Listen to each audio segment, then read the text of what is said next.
How's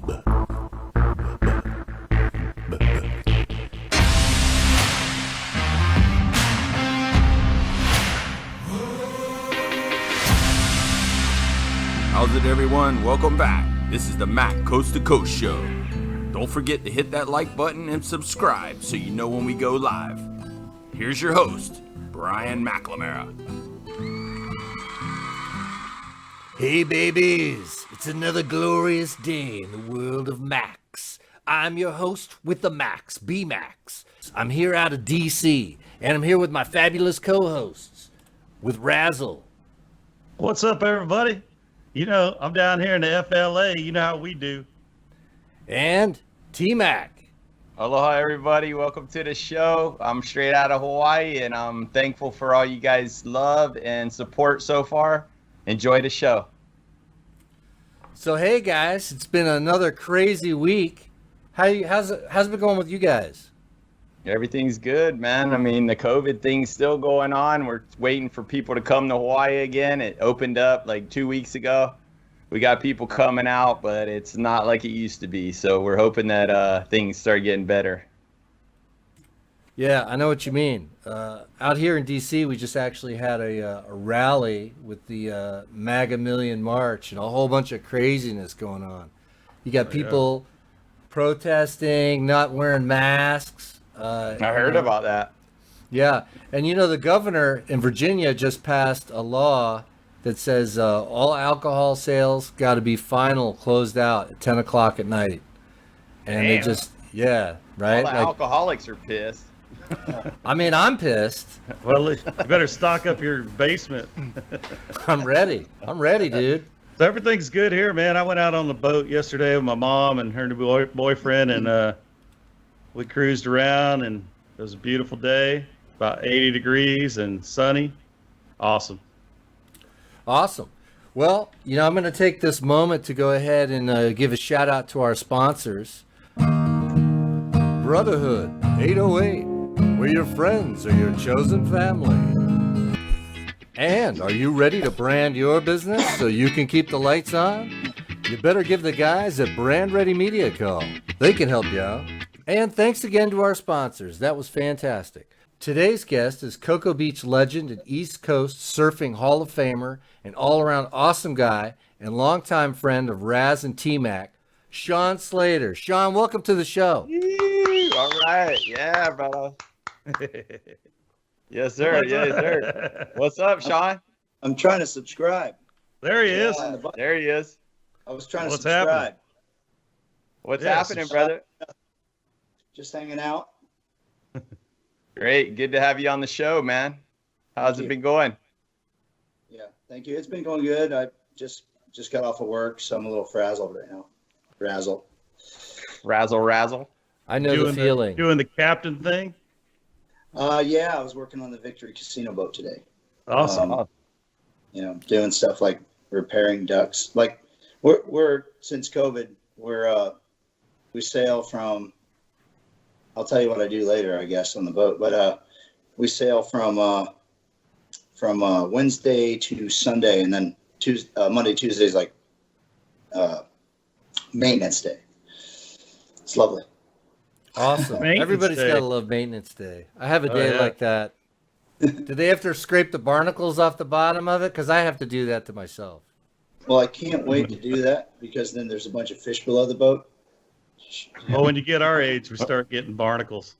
Yes, Different you're kinds for absolutely right. sure. You and I are the same age, Raz. Hey, I'm only 21, buddy. That's true.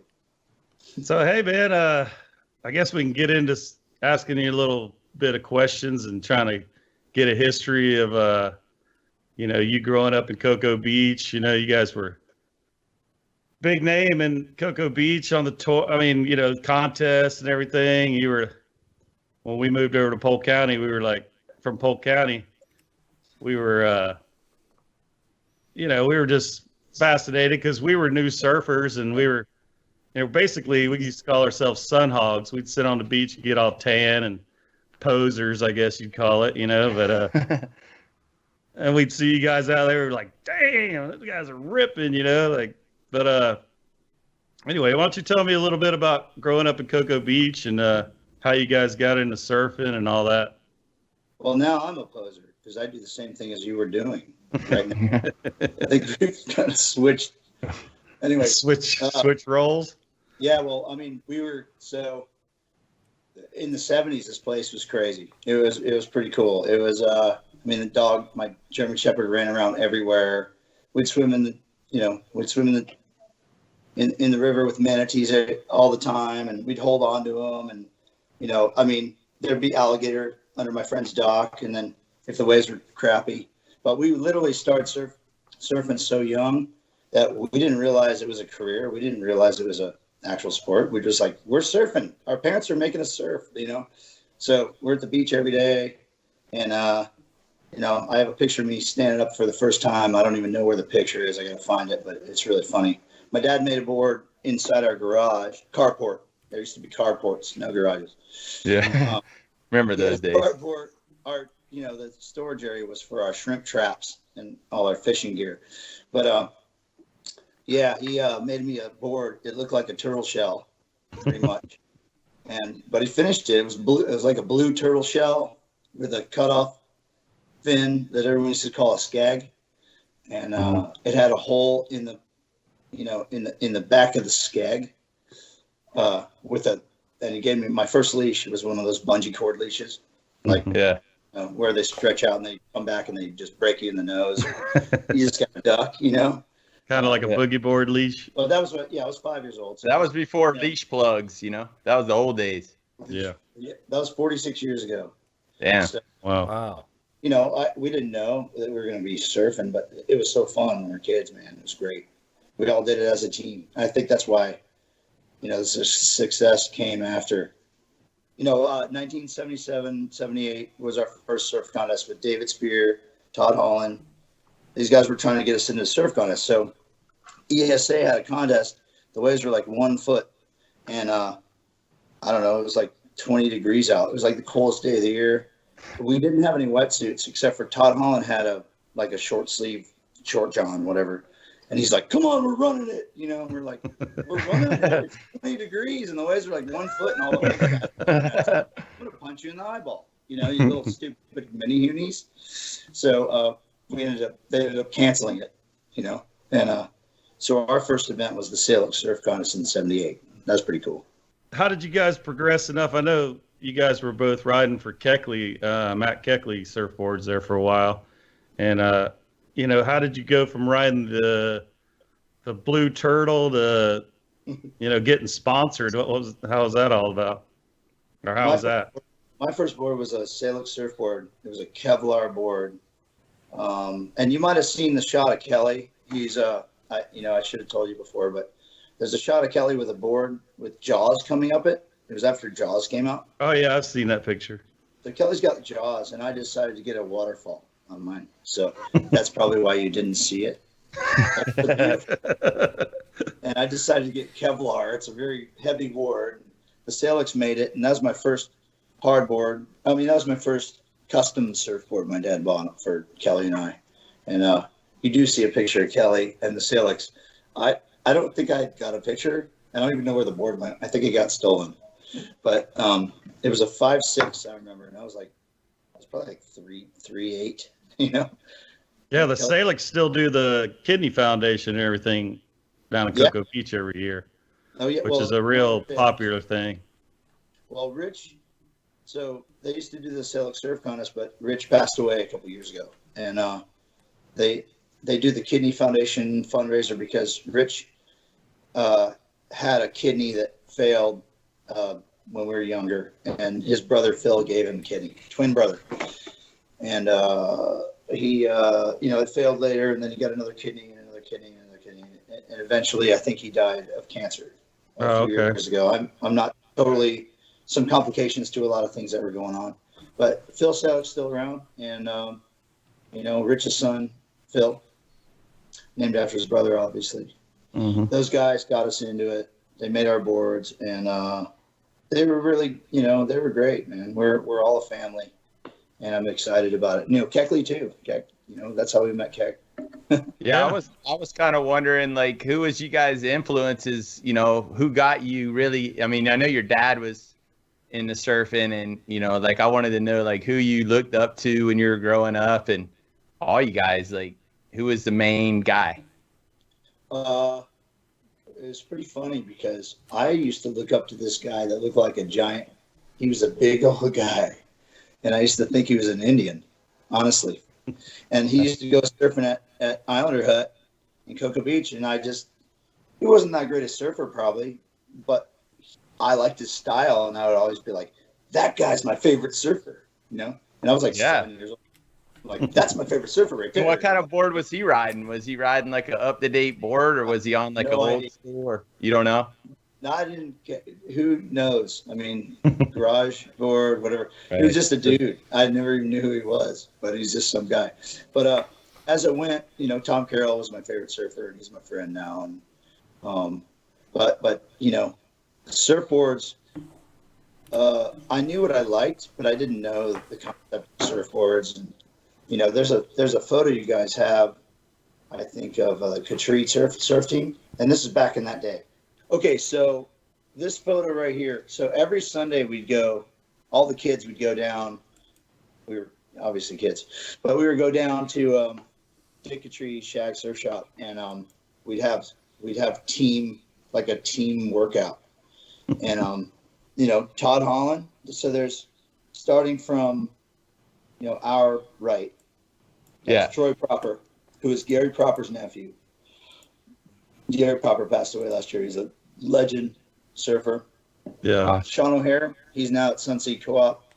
Sean's an amazing person. He's I remember Sean. Sean's a cool great dude. Great guy. Yeah. If you're ever in Cape Canaveral and you're down at Sunset Co-op, like, pop in there and say hi to Sean. I think he'd actually love to sponsor this show. So Todd Holland in the middle. Todd went on to be top 10. And the funny thing about Todd Holland is he enabled Kelly to win his 1991 first title at Pipeline. I don't know if anybody knows that, but Todd took the worst wipeout I've ever seen of any human being at Pipeline. Wow. He literally ate crap and laid back and went over with the tube on his back in the same position that he landed, and with his beard and everything.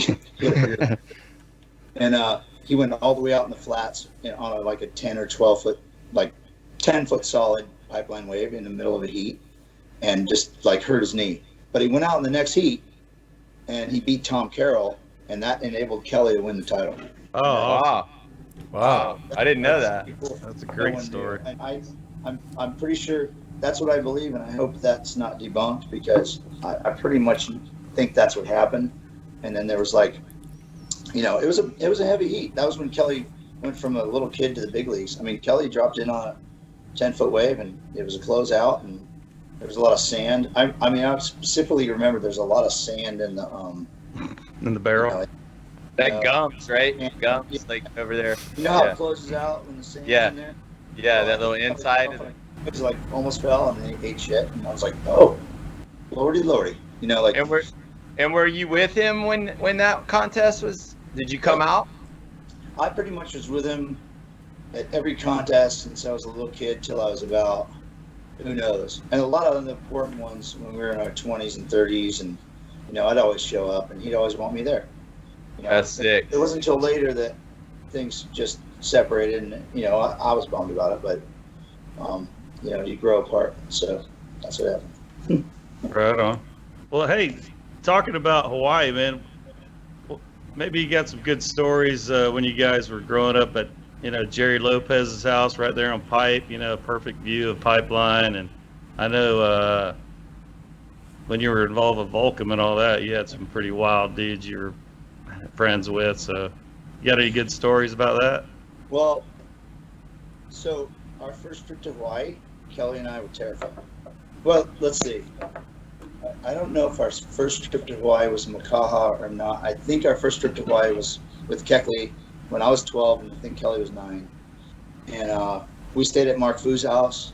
Mark Fu had a bed and breakfast sort of thing. No, he had his, he rented his rooms out. So Keck, big wave surfer Mark Fu. Yeah. we're just like, whoa, this is crazy. Like, what are we doing? And we pretty much surfed marijuanas every single day, and it was only like four feet, like maybe 2 to 4 feet. Like, I don't even know how big it was because it was very small, and we were very comfortable with it. And Kev would go like, dude, can we just go to Sunset? I'm like, here, I'm gonna go out surfing here for a little bit. Like, he's got these 2 little kids with him that are terrified of everything. We were scared of it. And the power is so much different when you get out there. It's like, wow. I mean, I was always going for the biggest wave until I got out there, and I was just like, whoa, shoot. Well, we were so little, and we were like, we surfed. I think up until then, we surfed Puerto Rico, Barbados. I think, let's see, California. California was intimidating the first time we went out there because we're from Florida. Yeah, I think everybody from Florida is frothing, to get on waves like that with that power, and that's why the surfers from Florida at that time had lifted and became such good surfers, was because they had that hunger in them, and they came out there and the waves were firing, and they just, it's just amazing that so many good surfers came out of Florida at that time. Yeah, because you used to hopping around trying to catch a wave, and then you get out there and you're like just racing to get, so you don't get closed out on. It's a whole different ball game. Well, so the first time I paddled out at Rocky Point, it was like, I don't know, it was pretty big. It was probably 6 feet, maybe a little bit bigger. Kelly sat on the beach and watched me, and I paddled out, and I just paddled and paddled and paddled and paddled. I remember seeing like Liam out there. He was a young kid, and then I saw Jeff Crawford and like a bunch of the Hooey boys out there. I was 12 years old. Yeah. Oh yeah. Paddling and paddling and paddling and paddling and paddling. I'm like, I'm not catching a wave out here. So I'm paddling in through the channel. Paddle in, paddle in, paddle in, paddle in, paddle in, for like forever, honestly. Just trying to be cool about it. I know that rip comes through that Rocky's left. There's that little rip you got to beat, right? I knew nothing about it. It wasn't big. I mean, it was pretty big to me.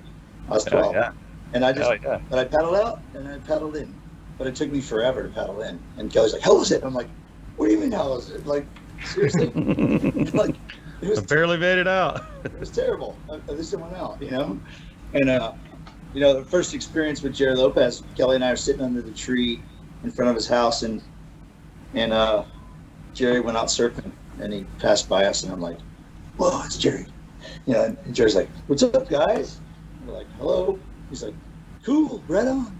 And he walked out, and we're like, that's awesome.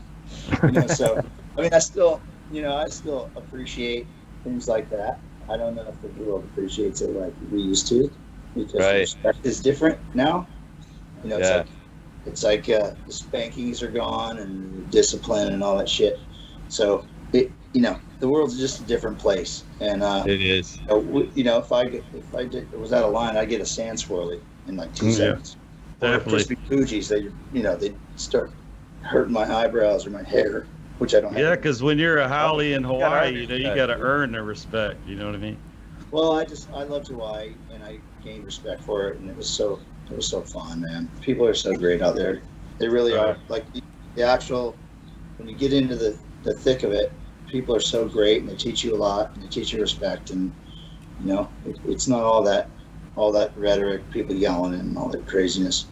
There's really good Hawaiian people are so amazing. That's where you learn respect. Get that aloha, yeah, definitely. Yeah. You whistle at night, man, you're gonna wash the dishes or get smacked with a spoon.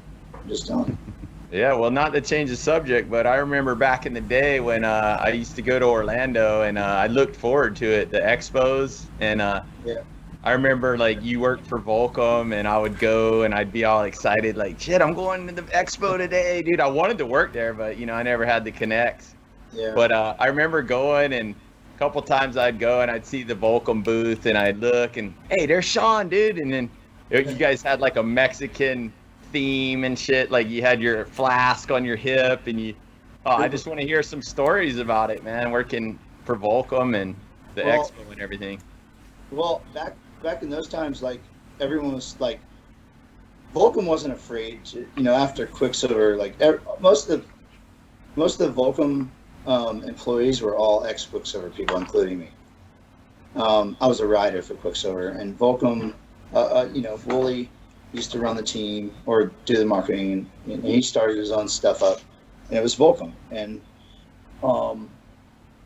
we went a long way. From 1991, we all started. I jumped on board. I was the first employee not from California. And I stayed there from 91 until 2012. I think the industry changed. But I was driving these damn, the buses. I've always been good with that stuff. I always like to drive. I always like to, deal with all that stuff. And I felt safe, and I felt like I was always the safest person to be behind the wheel or deal with that. And it became a stressful job. That's scary. Shut up, Raz. Give me the keys, Lisa. So, what was your official title there, Sean? Were you party coordinator or what? Things change a lot when you get your CDL. I know. You grow up real fast. Well, I told everybody I was a partier in the last podcast. So. No, I was going to say, Brian. So this is a perfect opportunity for us to go ahead and jump in on our surf report. Coming to you live right out of Hawaii. Oh, how's it, everybody? This is the Mac Coast to Coast Hawaii Surf Report coming to you today on this beautiful Tuesday, 12 o'clock, noon update. Starting on the South Shore, the waves stay about 2 to 3 feet like that with light winds. The wind should stay light all day, so grab your boards and get out there and rip them up, eh? Checking in around the corner, Sandy Beach, Makapu, 2 to 3 feet. Brah, full point, pipe littles, they going off, cuz. Headed up to the North Shore where the waves are also about 2 to 3 feet like that, yeah? Brah, grab your boards, cause today is the day. Brah, aloha, have a good day, and till next time, aloha. Awesome. Man, looks good. Waves are firing. Wish you were out here now, Sean. We go for a surf session together. That'd be fun. Speak a little pigeon. I don't do it. So what are you doing? Hey, bro. What are you doing now, Sean? Some of my friends go to Australia for 4 days and come back and be like, "Yeah, how you doing, mate?" I'm like, "Dude, you literally have been here your whole life. Okay, you do not have an accent. Okay." So, I'm like, "Hey, if you're gonna talk pigeon, make sure you're there for at least 10 years, 20 years. Right. Don't do it in your first 2 weeks when you're in Hawaii. Yeah. It might That make your doesn't- tires flat." That doesn't happen to you guys, like when you go into bars. Like I go into a bar and like I start talking to Australian guys and I'm like, "Hello, where are we going? Where are we going next, eh? I have another round with these blokes." Yeah, cunts. I was always embarrassed being a haole, and speak pigeon, because I kind of felt like I was like stomping on their whole, deal or whatever. But after a while, you can't even control Your it. pigeon's better than their pigeon. I'm not kidding. Well, remember back in the day, when Raz moved to Hawaii with me, and he's like, and the Hawaiians are like, "Hey, brother Raz, bro, try this poi, cuz." And Raz is like, what is that, dude? Like, you remember how that bland that stuff, Well, the whole story was right when I moved out, Tim goes on this trip to Mexico for the whole summer down in southern Mexico, like Zihuatanejo or something. Yeah. So I'm over there, and DJ was there, but he had a girlfriend. So I was always going out with Kavika Reynolds, a good friend of ours. And he's like, he'd take me to the harbor, and everybody's like asking me all these questions. "Oh, the cane, bro. Where you stay?" And I'm like, and Kavika's like interpreting for me. He's like, "Where do you live?" And Who are it you? was funny, What's your problem? Yeah, because they're looking at me, and there was party favors involved, so it was already. And I was thinking what they must have thought about me, just some, redneck from Florida showing up out there, and they're like, "Oh, bro," and I'm looking at them like, "What does that mean?" Yeah, I remember when I first moved to Hawaii, and I was like, first thing they'd always go, "Bro, where you from, cuz?" And I'd go, "Florida," and I had that full southern slang, and they'd be like, they'd know right away, like, "Okay, Holly boy, bro, Holly boy." Oh, we get one fresh Halle boy. That's why. But then I had the connection with like Kavik, so I was in. It was like, oh, Kavik's. Oh, right on, bro. You good? I've Yeah. never have a problem there. Like I've never had a problem with, because I don't run with a crowd. I run it as an individual, and it's like you talk to people and they're respectful. They are. I don't give a shit who they are. They're totally respectful. Everybody is. You just got to approach them on your own. You can't, I mean, it's. I met so many awesome people, and my life. Not to go astray on the Hawaiian subject, but my life in surfing has been. I've pretty much been like involved in almost every single aspect of it. Like whether it's the personal aspect of people doing drugs and not doing drugs and being healthy, or Jesus and not Jesus, and and then there's the other aspect where I was on the U.S. team, I was on the world team, I was traveling around the world on different tours. I mean, I met all these people, and I know the industry people. I've been to 8 trade shows a year or whatever. I mean, I drove this bus and I met people from snowboard, X Games, and do tours and music. Like travel on tour with bands for years. Like I did a Motorhead tour. I think my last tour was like big Motorhead tour. Wow, Motorhead. How was that, man? Okay, so my Motorhead tour was really cool. So the Motorhead tour was cool. So that was the Motorhead and the Misfits. It was supposed to be. Well, once we got to the second show with the Misfits, he was, the Misfit, I would like to say, although I like the band still, whatever. It's one guy. I think the one guy, the bass player, owns it. I don't know the whole deal. I never really got too involved in a lot. But I know that they jumped off the tour in 2 days, and then we had to hire a bunch of Vulcan bands, which is great for me. ASG, Year Long Disaster, and Valiant Thor. So we had 4 bands. I was driving the bus on my bus, or Vulcan bus. And then every night I was trying to figure out how Lemmy got to his bus.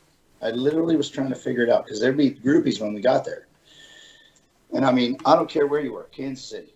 I'd be like, all right, Lemmy's walking in now.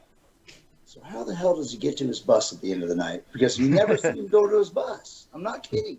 I think he dresses up as a lady that, one of the groupies. And that's what I would do. Or he goes through a manhole on the bottom. I never figured out how he got to his bus every night. Or he probably just left early out of a back door somewhere. But dude, that was the coolest tour. God bless him and his guitarist that passed away a few years ago. But I got to hang out with his guitarist a lot. And then the Ace of Spades. The Ace of Spades. I remember that from the Young Ones back in the day. His jeans are so tight, I don't know how he breathes. But he's, man, badass. It was so fun. Like the Palace Ballroom, and it was a lot of fun. And all the Vulcan thing was a lot of fun. It was a lot of opportunity. I met a lot of great people. And at the end, our industry was kind of failing. In 2012, so a lot of people got laid off, and I wanted to move on anyways. So I just moved. Cool. So now you've been doing the captain thing, and tell me a little bit about that. I always kind of wanted to do it. All my friends. So going back, like when I was a kid, my dad had a surf shop. He had a tackle shop. It was called Cocoa Beach Bait and Tackle. And he had the first bait and tackle shop here, and the other bait and tackle shop was in Cape Canaveral, which is still there. It was a 76 dive. It used to be called 76 Dive Center in the early 70s. And I got certified to dive when I was 14. So, I mean, I learned to cast a cast net when I was 2. And, that's all we did was fish and gill net and do all kinds of crazy shit and surf. That's why we got into surfing, because of fishing. Right. So most of my friends that I grew up with when I was a kid, they all went into fishing. And some of them were engineers, and then they were fishing after that, and fishing during. And they're all fishing now. So it's pretty cool, man. The Port Canaveral is, that's where we grew up, and that's where I learned to do everything. And then, so. And that's kind of why you started your surf shop tackle. That was the influence of that, right? Well, honestly, I was getting married, and one of the guys at Volcom said, "It's going to be great. You're getting married. You're going to have a lot more time with your wife." I was like, "Yeah, without a job, I don't think that's going to happen. So I have to actually do something different." So I went back into started shaping surfboards full time. Oh, that's cool. I made a goal, which is funny, but I made a small goal of making $100 a day. I was like, I'm making $100 a day. That's it. That's all I have to do. And so I made more than that every day. And then shop opened up downtown at Cocoa Beach. And I was like, should I do it? My wife's like, yeah, you should do it. And we didn't even have any money, but I was just like, do it. Try it, Yeah. So I did, and it was a pretty good concept, but I found out that retail's not for me. It really isn't. And I love people, and I like all this, but that whole frustration with retail, I know so many people in retail, man, and I just don't know, love all of you. It's crazy. Right. Yeah. I hear you. It ain't for everybody, bro. I do hotel work, man. It's tough, man, dealing with people every day, and maybe that wasn't the path you wanted, but I was proud of you for starting that shop. I thought it was killer. Well, the downtown Cocoa Beach started fighting over drinking on the beach. There's some political aspects to a small town, obviously. But then they closed down Cocoa Beach and brought in this other asset to redo our downtown, and no one can make any money. It's insane. So I went driving. I went and got my CDL and started driving from Indiana and driving and delivering motorhomes. And I literally was I was doing 500 to 800 miles a day. Bam, bam, bam, bam, bam, bam. Every freaking place in the whole nation. And then I started getting it down. I'll be like, okay, so the beginning of the month, we have an auction over in Lakeland. I'm looking at the load board.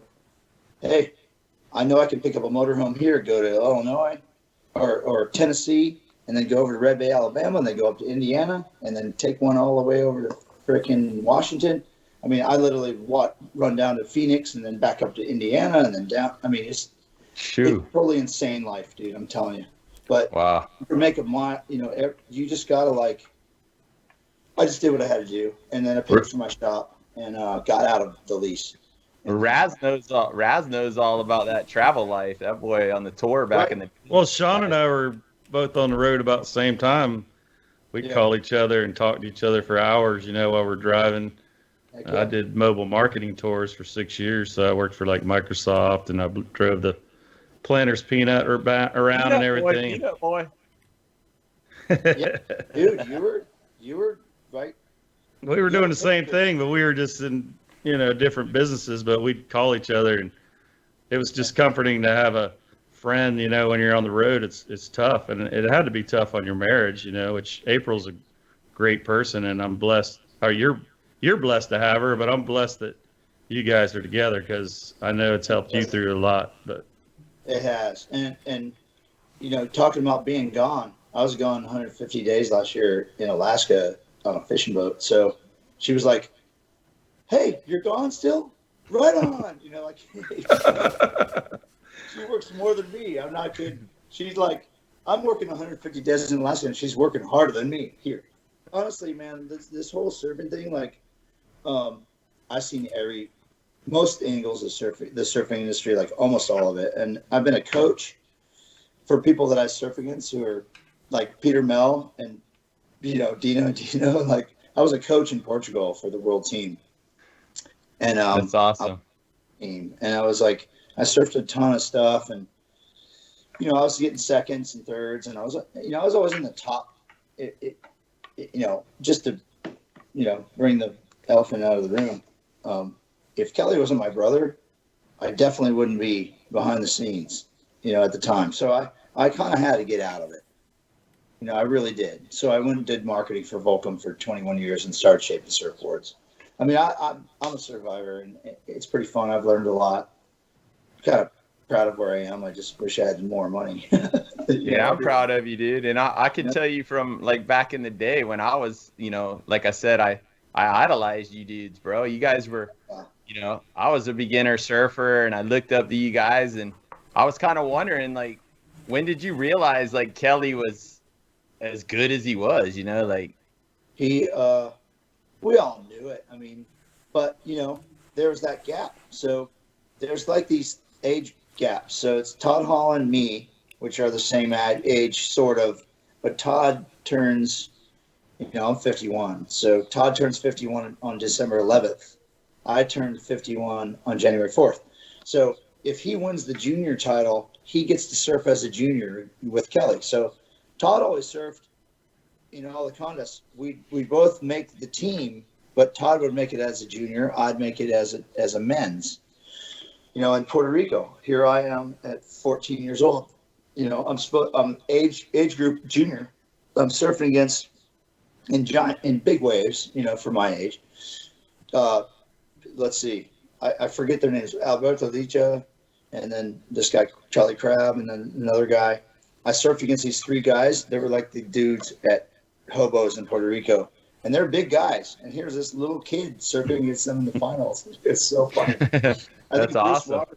I think Bruce Walker has a video of it, and it's funny because I'm looking at it now, going, "Wow! Like, look at that little termite," and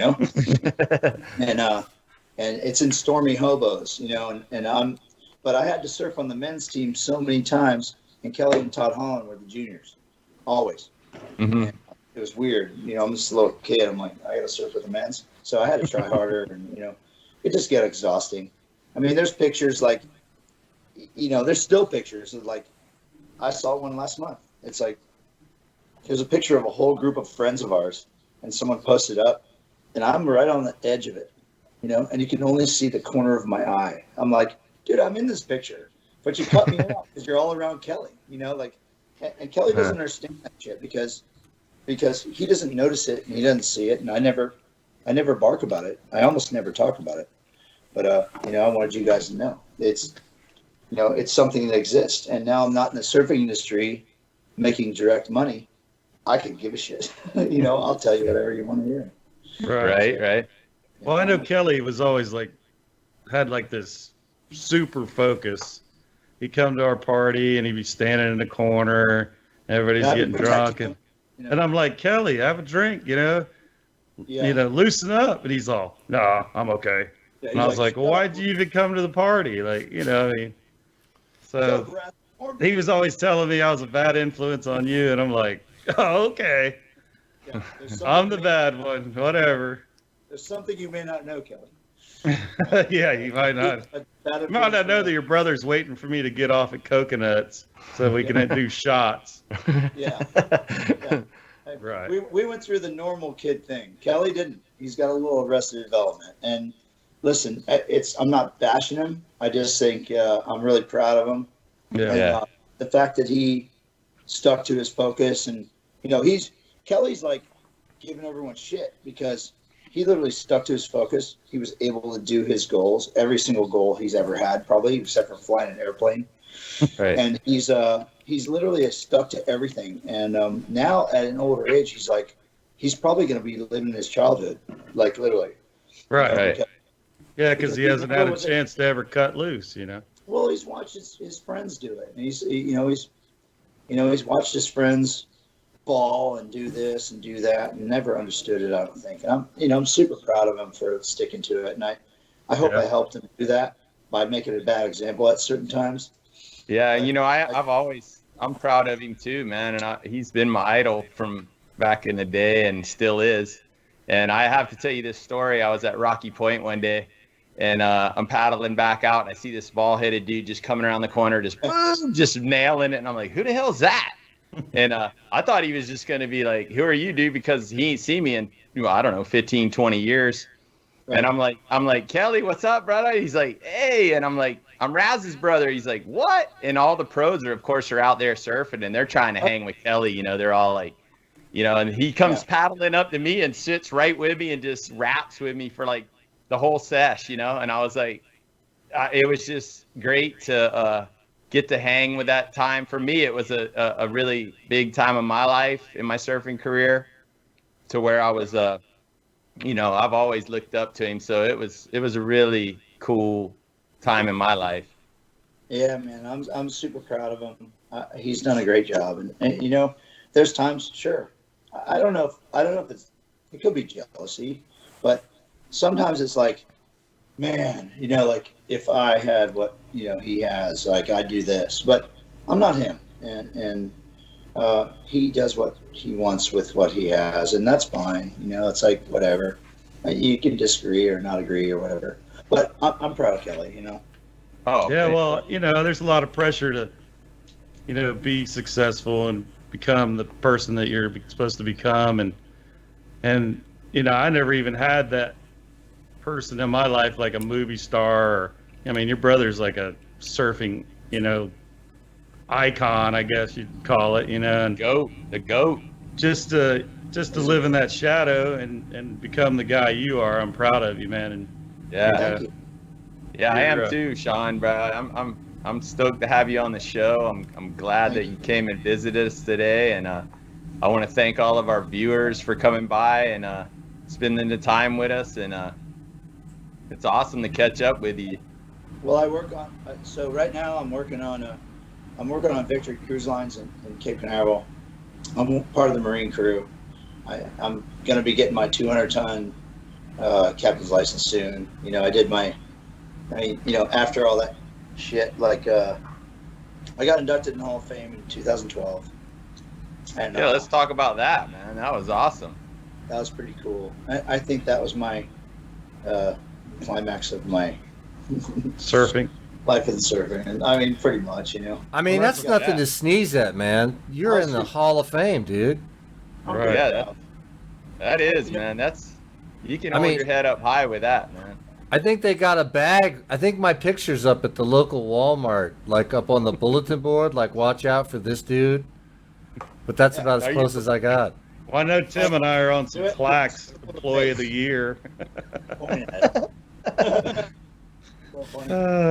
But it's funny. I literally could have talked all night at that damn thing because every single person in the audience I knew, and I was the last speaker, and everyone's probably going, "Oh my God, can you get the fuck out of here, please?" And I'm like, I want to thank my mom and my mom's friend over there. I don't even know her name, and my brother Steven. Like, Bruce Walker, look at you, Bruce. You're awesome. Remember the other day? So I literally Keckley, like I was going over and over, and I was just trying to make people laugh, and I was telling stories, and that was really fun. I just I'm super honored to be in that hall. Like I got inducted in the Hall of Fame, and that's pretty cool. I think that's pretty cool. I think it is too, man. It's quite an accomplishment. So with the captain thing, are you going to be like pulling the cruise ships out, or what exactly are you going to be doing? Well, you're always updating your license and getting bigger. So sorry, I'm chewing a cough drop. Oh. Just finish that cough drop, man. Come on, make it slow, make it count. When I called you last night, you're like, I'm feeling a little under the weather. And I was like, oh, God, he's not going to make it. So at the beginning of the show, I couldn't get in touch with you. And they're like, well, I guess we could always just do like a bio of ourselves. And I'm like, no. Damn it. Ricola. Bring Ricola on. Our sponsor. Our sponsor is Ricola. So, all right. Anyways. No, so the captain's thing, at the end of the month, I'm going to be working on a boat called the Captain Tib. It's a crew boat. So we take out passengers out to a dredge and we bring them back in. And literally, like in the industry of captains and tugboats, and when you get on a crew boat, most people don't ever leave, and it's a pretty good deal. It's a very important thing. I did a man overboard Coast Guard test the other day. It was pretty interesting. They throw a dummy overboard, and the longer the dummy's in the water, it gets heavier and heavier and heavier and heavier, like till it's like 200 pounds. And then you have to lift it out of the water, and you got to take it up and then do CPR on it. Oh, okay. Yeah. And it's so I did that, and then right now I'm working on the Victory Casino Cruise Lines boat, and we're a Marine crew. We throw the lines, we tie it up, we throw, we push, we take care of everybody. We push wheelchairs and we clean up stuff, but we drive the boat. We do lookout. I'm an able-bodied. It's called the able-bodied seaman. And I'm an unlimited. Able bodied Semen. semen. But it's, hey, I'm gonna like it. Able bodied. I'm gonna start calling you Sean Seaman. Yeah. Hey, you know what? I kind of like that. That's pretty cool. Able bodied. Cat- Dude. Captain Sean Great. Seaman. So, no, it's man, it's been a pretty crazy life. Like changing from surfing into being a captain is the most insane thing I've ever done. Can you hear me? Yeah, it seems Yeah. like we froze up. Yeah, I could see that sock, that dirty sock again. Whoa. Having technical difficulties. Hello. Oh, it's at Virginia Coconut Wireless. No, we just started talking about Beavis and Butthead, so I was like, Oh. There it is. There we are. We're back. Censored us. They didn't want that. That on the was show 'cause weird. we didn't pay for that. That was Yeah. weird. listen, I just want to tell you about this. No, we're not going to get off subject now. No, let's just go crazy, dude. Let's Just go go crazy. off. We don't need any structure. We don't need no structure. So, no, I love this podcast you guys are doing. Like, this is really fun, and it's nice to, start moving on into something. You're in Hawaii, right? Yeah. And you're in Lakeland, and you're where are you at, Brian? He's I'm in in DC. Yeah, I'm in DC. Dude, I love DC. I have to say, whatever happened the other day, I love DC. My wife and I, we really love. I think that's a great fucking city. What do you like about DC? Because I'm still on the fence. I like the food trucks. Okay, yeah. Then there's I a love lot. the food trucks. I stayed at the Hyatt, and then April and I went and okay, so I know we're not political here, but when he was running for office last time, April and I went there and we ran around and we jumped into a cab and we're like, hey, can you take us here? And we turned around the corner of Pennsylvania Avenue, and there's this gigantic like Trump sign, like as big as you could ever see in your entire life. And I thought, like, holy shit, that's fucking awesome. Like every time Obama and everybody else Hillary, like anybody has to drive down that street, they're like, holy shit, you bought the damn library or whatever it was, or what is it, and I'm like, he bought the post office. right. So before anything happened, I'm like, it's fucking genius. Dude, he like bought it and put the biggest sign in the entire earth up. And the first man talked to the Muslim cab driver, and I go, what do you think about that? He goes, it's awesome. I love it. I love Trump. I was like, wow, cool. Okay, so things are a little bit different than we think it is. But the guy, me and my wife were like, holy shit. And we got dropped off at some diner, and she's like, that's amazing. Like, that's crazy. It's great. It's crazy living up here around. So my friend, he's a ambulance driver for the president. Like, they call it Ambulance One. And so he just drives behind them. And if you're like on the main highway, he goes to his golf course, which is kind of near where I live. And if you're driving on the road, you're like, all of a sudden there's like cars right on your butt, right on your ass. And you're like, what the hell's going on? And they're like honking. They blow everybody off the road and they just fly right through. It's insane. Traffic in Virginia can be pretty bad. That's for sure. I mean, well, holy shit. And it's like, you can pinpoint it. Like, traffic, no traffic. Traffic, no traffic. Like, holy shit. Why don't you just fucking go to a bar for like an hour? You guys want to hear my DC story? yeah. All right, here it is.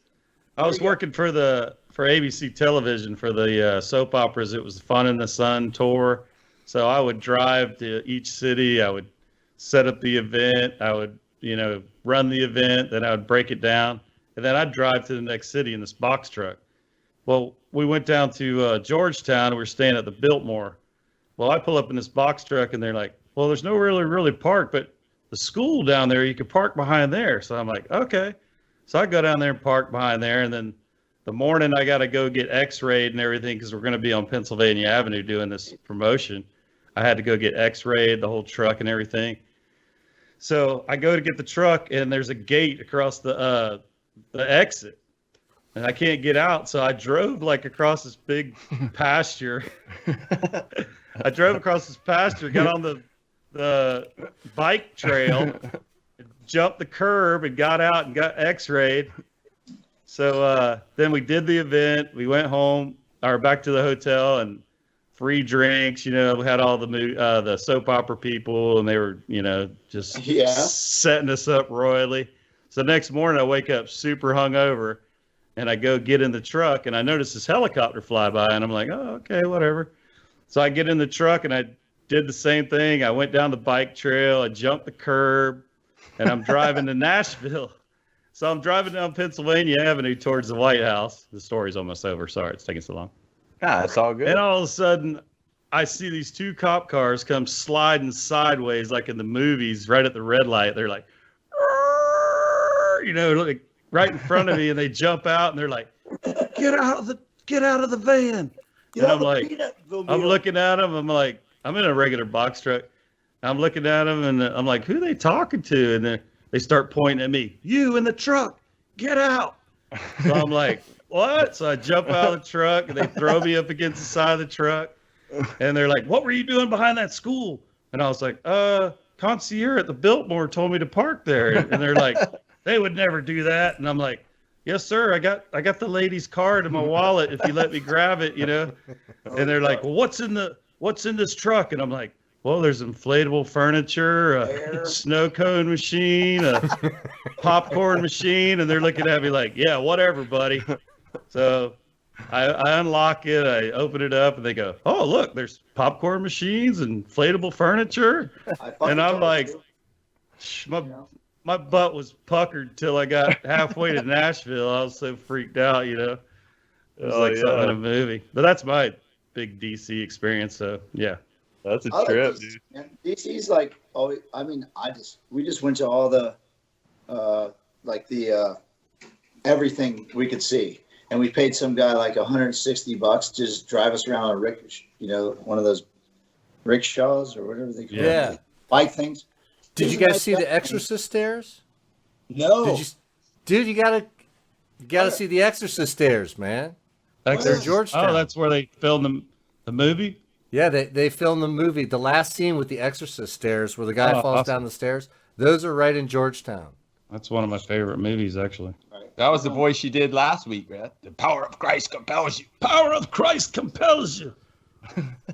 We're going now. We're going to go back up there, and I'm going definitely to see the power of the Christ. I want to see the stairs. I'll have my wife act it out. Yeah. And she's too nice. They love that. They love that when you act it out. Throw her down, too, if you want. Throw her right put down some pea soup on her. Like, yeah! Crazy. No, it's it. Dude, I'm so stoked. So you guys have this podcast, like, this is your third one or second one? Second one, brother. Second official, yeah. That's pretty cool, man. I like, life nowadays is really strange, It is. I go to work and I'm like, it's literally like a different world for me right now. But I can't wait to get on that crew boat. But I'm working on the Victory Casino, and what we do is, we run the ship and we take care of a lot of weird stuff. I never thought I'd be cleaning people vomiting on the boat. That was like my first thought. I didn't want to say anything. I was going to be it's hey. Mm-hmm. We do everything. Like, hey, let's talk vomit. 3, and I'm like, holy shit, like really? But not to talk about vomit too much, but we have this filtrol, and you dry it out, and you just you just clean the vomit. It's like they got it down. There's like a whole system. Right. It's a magical vomit cleaner. Well, it is. It dries it out, and but we drive the boat, and it's all right. It's it's not bad. It's unlimited tonnage, and I'll be getting another job on another boat. I mean, that's the way the captain stuff works. And I've been in surfing for my whole life, and it's like I respect this industry, but I'm still a newcomer at it at 51 years old. Yeah. All the guys I work with are like, I've been here for 30 years. I'm a 500 million ton captain. fuck is wrong with you? So, I'm here to learn, and I'm open-minded, and I think it's pretty cool. And I'm actually going to start surfing more here soon. It's a little intimidating to me, which is weird. Emotionally, surfing's a little bit more to me than most people. So I'd rather surf by myself. Well, hey, when you come back to Hawaii, man, please don't forget about me, man. I'd love to get a sesh with you. I think it'd be good. It'd be good for us, Wife got sick the last week of Hawaii, and apparently it wasn't COVID. But if we got this deep in it, it would have been COVID, but it's not, because I don't know. They started classifying everything as COVID. Yeah. So I didn't tell anybody I had the sniffles today, because I don't want them to classify me as COVID. Yeah. It's a real thing, dude. I've had to quarantine myself several times. I go film people all the time, and it's crazy. I know it's a real thing, but I just honestly, just as a normal question, like not making it political or anything, where the hell did I mean, we've had like Raz, and you guys have all been affected by certain things, but where the hell does flu go? Where the hell is pneumonia gone? Like, when you have certain things, like what if you have pneumonia and you treat it for COVID? What if you? Do you know what I mean? Yeah, I know what you mean. There's a difference in dying of COVID and with COVID, but I just don't know. Like, I mean, I feel so bad for everything that's going on in this world. It's fucking insane. well, that's why we kind of decided to do this podcast. Like 20-30 minutes where you could just get away and just not worry about anything, and listen to us cut up and have some interesting people on here, and that's what kind of drove us to do this at this time. So I appreciate you coming on, Sean, man. I love you, all of you guys, and I love you too, brother. I appreciate it, and I'll come on anytime. I think we should have Awesome. group hugs every show. Every week, dude. Yeah, Yeah, man. I love going around, boys. Yeah. Love you dudes, I man. do, All man. of you. I mean, Sean, it's been a while since I saw you, man. So I mean, this is great, man. Catching up with you. Here, I'm going to show you this just for fun. Yeah. Okay. What is This that? right here. Okay, Is that your this picture finger? right here? Besides my Trump doll. Hold on. Oh yeah, let's hear that. Hold on. You ready? Yeah. Excuse me, that was ISIS, not me. All right, hold on. I don't even know what this is. All right, ready? That is so wrong. Big Mr. All right, so that's enough of that. This is a gift on my porch one day. I think it's funny. That is great. Then I got, I got some weird stuff, but this right here is Phil Roberts' original picture of Three Amigos, one of my favorite movies. He actually drew that, and he's done like Detroit Rock City, Three Amigos, obviously. He's done Rugrats, all the Austin Powers movies. He's done, and he does all the Pipeline Masters. Oh yeah. And everything. Tell us what that was for, Sean. That right there was for Three Amigos movie. He drew it up. Oh, I thought that was part of your Slater invitational thing you guys did there for a while in Cocoa Beach. Oh no. Oh, okay. I'm sorry. I thought that was the. No, hold on. I got that right here. Uh I oh. got another one. Going for a ride. Going for a tour, dude. Hold on. This is. Oh, there you go. Oh yeah, there it is. Oh yeah. That's cool. the Three Stooges. Yeah. That's cool. It's me. Yeah, that was the motif one year, right? Yeah. I like doing themes because I think it's fun. You're a fun guy. Cool. Some fun guy. You a fun guy. No, but I appreciate you guys having me on, man. I know I'm rambling a little bit, but That's all right, No man. way, dude. you It's Well, I good think we're stuff, gonna- man. stuff up. That's what Dana Lash said. See the Christmas stuff? All right, Christmas. So, Well, I think we're gonna wrap it up, Sean. all right, buddy. I appreciate you coming on, man, and I love you, brother. And I knew Yeah, you'd be it's a been great great. guest because you got so many good stories, man. I mean, we could just sit here for hours. You could tell us. I Yeah. mean, Jimmy Buffett stories, and you got all kinds of stuff. And maybe man. later on we'll have you back on again, man. We'll just keep having you as our regular guest. We got plenty of stuff to talk about. Yeah. Buffett was at my bachelor party. Sweet. We got to talk about that next time. But I love you guys. You too, brother. Sean, thanks for coming on, man. All right, Appreciate you. Thanks for everybody tuning in, and till next week, aloha. Brian. Hey, Brian. Nice to meet you, bro. Yeah, man. Maybe we'll meet again. Next time you're in DC, hit me up. It might be sooner than later. And Raz, I love you. And Tim, I love you. Yeah, brother. Love You you too, too, buddy. man. Love you too. I'm proud of you, dude. Keep up. Thank you, Keep it bud. up. Thank you. All right. Sail Later, on, brother. Captain. Till next time, it's Matt Coast to Coast. We'll see you later, babies.